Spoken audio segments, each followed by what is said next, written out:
So I watched the new Spider-Boy movie, Brand New Day, and yeah, it's pretty good. Look, I know the MCU is pretty much washed at this point. I mean, Avengers Doomsday isn't gonna be, the best, Like, do we need Steve Rogers and RDJ as Doom? Like, come on, man. Is this what we come to? The reason why I'm gonna watch this isn't because I'm excited for it, but because I want to see how this movie that's about to fall into a train wreck of impending doom. Anyway, back to Spidey. Brand New Day is the recent installment to the MCU Spider-Man saga, and yeah, it still hasn't lost its juice. It's been a few years since the events of No Way Home, and Peter Parker has been living as Spider-Man for almost full time, since Peter has been forgotten due to the spell from the previous film. All his friends have moved on without him, and of course he's miserable. Yay for Spider-Man fans around the world. He undergoes a mutated evolution of his own powers after he saw MJ with her new boyfriend and struggles to adapt to it. Not only is he struggling with that, he's also focusing a powerful threat that provides a big obstacle for Peter. Tom Holland is great as always, portraying Peter in a more miserable and isolated life and shielding himself from everyone else around him, and seeing his friends move on with their lives while his life is just being Spider-Man doing crime fighting, but also living in isolation and guilt for over the 4 years is really sad and heartbreaking to watch. It has a really good character arc that shows that he doesn't have to be alone as Spider-Man or Peter Parker. That one scene in Ned's apartment just shows how much he has missed being with them for so long. The movie has also really good direction by Destin Daniel Cretton. He has worked with previous MCU stuff with Shang-Chi and Wonder Man. Shang-Chi was okay, but I heard that Wonder Man was pretty good, but they canceled season 2 because Feige is a gigantic loser. But yeah, his direction in this movie goes so hard here. Like, I wouldn't mind if he directed another Spider-Man movie or even do more MCU work.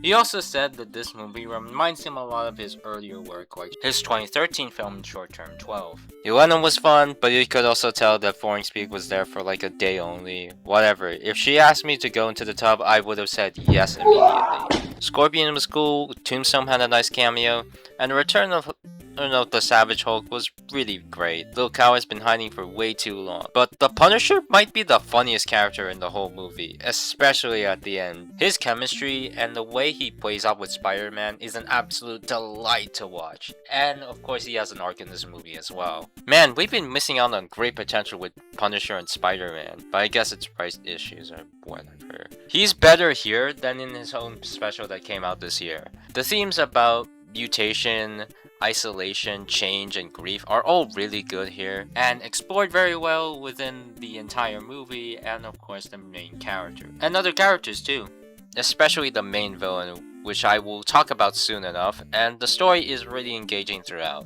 There's this built guy played by Mr. Milchick, and I like how the events of No Way Home are still very felt here and still provide an emotional core to this movie and aren't cheapened out, and how that choice still has long-term consequences. But I think I want to go into the deeper stuff, so let's just dive into the spoilers. Skip to this time frame to avoid them. The idea of an X-Men character being the villain in a Spider-Man movie would sound insane to you, but surprisingly, it works pretty well. Jean Grey exists in the MCU, which means yes, mutants, including Spider-Man, exist within the MCU. She's really good, especially Sadie Sink's performance. Her abilities served her as a legit threat and a great obstacle for Peter to overcome. Her arc in this movie is finding VMAX in her sister, which leads to a devastating reveal in the climax. And the scene where Jean possesses MJ is so good that it makes you feel unsettled, what you probably think was gonna be a good emotional scene that leads to this. She also does this in the movie, like, dear god, and that leads to the scene where MJ confronts Peter about the letter is really devastating to watch, and man, you could feel Peter's emotions during this scene. It's really good stuff. I know this movie sets up the X-Men, but I think this time is a lot better because it's more self-contained and it's not just like, a setup for future Marvel movies that would never come out. And the last 20 minutes of this movie, oh boy. The earlier fight with the hand was great, but man, Peter and Jean's final confrontation is incredible here. And I love how they use Aunt May in the climax, like, it's nothing short of phenomenal. It's great. I also want to mention how Jean Grey looks like a goddamn Roblox avatar. For some problems, I kinda wish the Hulk was in it a little more.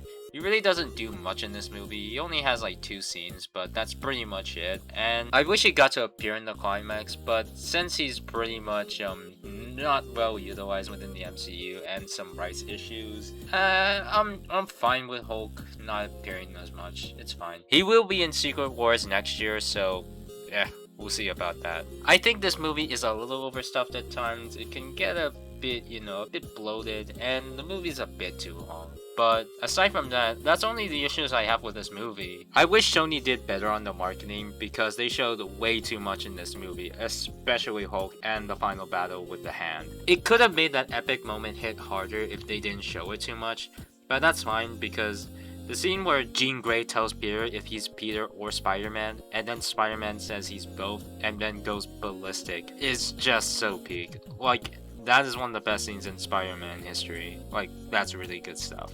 That scene also includes not only Peter embracing his powers, which he's been suppressing throughout the entire movie, but also embracing his own identities. But he also made those inhibitor colors, so yeah, he's also this MCU's Oppenheimer. Ouch. And that final confrontation reminded me a lot of the ending of Thunderbolts. I was planning to do an analysis on Thunderbolts. It's a pretty good movie and you should check it out, but I think Spider-Man Brand New Day is better than Thunderbolts because this movie has less glaring issues than Thunderbolts and there's a lot more stronger elements to it. Overall, Spider-Man Brand New Day is a great installment and continuation of Peter Parker here in the MCU. And I'm so glad that we still have this iteration of Peter Parker after all this time and for over 10 years. Man, it's been 10 years since Peter Parker came to the MCU. Man. Oh yeah, I took this photo of a long waiting line in the theater, so you know I got a good audience for this movie. Overall, 8 out of 10. Really, go watch it. And shout out to Christopher Nolan for giving the team a chance to create a great Spider-Man movie. I really mean that. Also, the movie shows Marvel at its best when it's not focusing on too much content. What you know? And I will crush that Spider-Man, and then that other Spider-Man, and all the Spider-Man, till I'm the Spider-Man. Spider-Man, we're at it again. This time with 50% more Spider-Man.